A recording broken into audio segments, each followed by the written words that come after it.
Hey, this is a little bit of an experimental video trying out here, Nick for Gotham, and I just wanted to show you guys one of my more favorite law of wiring techniques. Obviously, everybody's got their own thing, and this is one of my go-tos.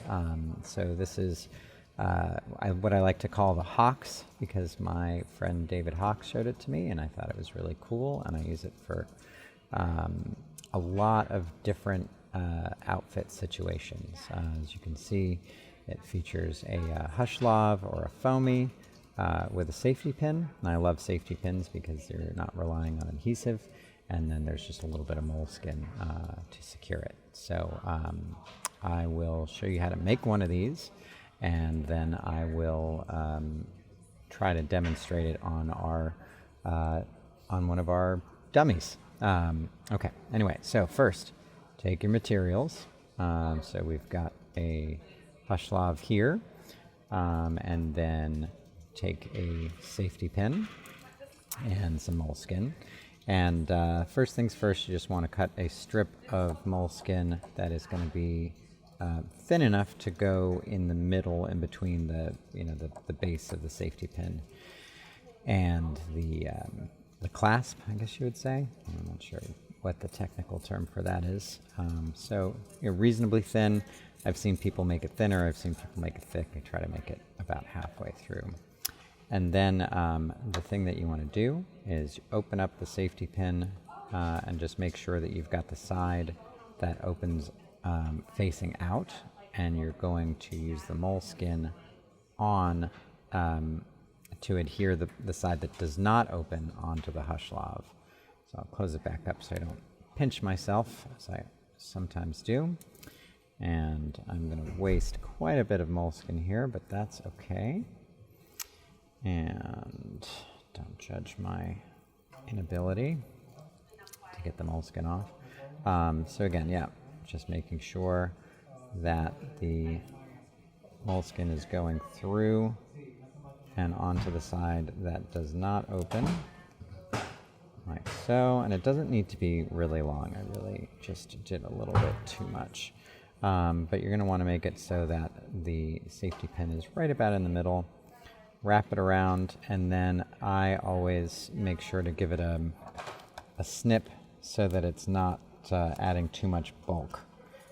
So it really lines up just right, as if it was made for it. And then you've got your hush lav, or you've got your Hocs made. So you can see the safety pin opens up. You can clip it in however you want, and I'll show you how you might use it with a Sankin Cos 11.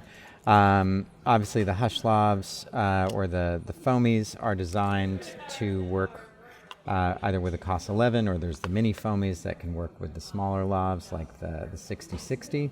I've also had good luck forcing 4060s through. So you can do it. You just have to be careful that you're not, when you pull a larger lav through, that you're not damaging the head when you pull it out or losing anything. I've also seen people cut these in half or use larger safety pins. Either way is fine. Obviously cutting in half reduces the bulk a little bit, and using a larger safety pin would allow you to drop it down. So I'll just show you this. So it fits pretty snug. I always make sure to put the windscreen on. You certainly could use it without the windscreen. You could also just put a little bit of, piece of fur or something like that on here, a fur tangle. And then, this holds pretty well. If you wanted to hold it in even further, you could put a little piece of moleskin here. I use moleskin over Nextcare or any other kind of tape, because it just, it makes less noise. It's very soft, and there's no crinkle or anything like that. So I will try to show you how I would put this on our dummy, and I hope you enjoy it.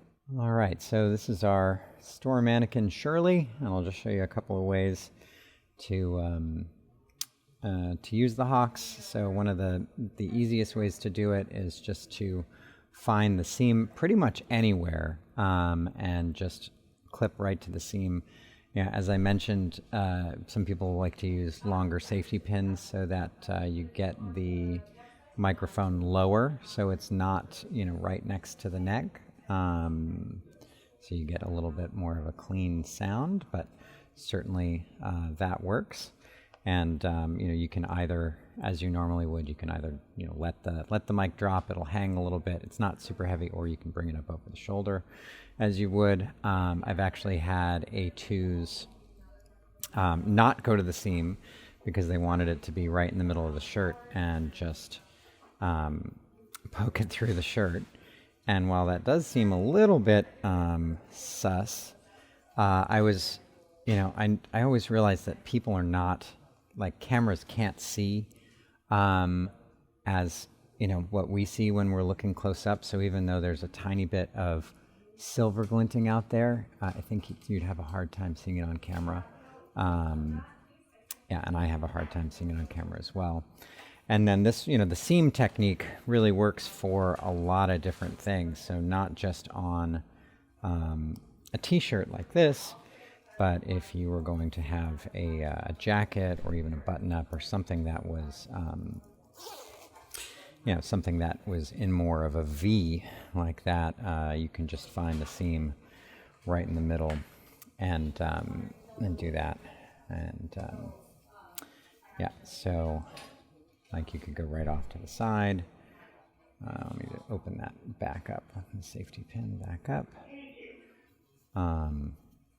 And yeah, you can just poke right into the seam there. We didn't have any button-down shirts, shockingly, so we're just using what we've got here.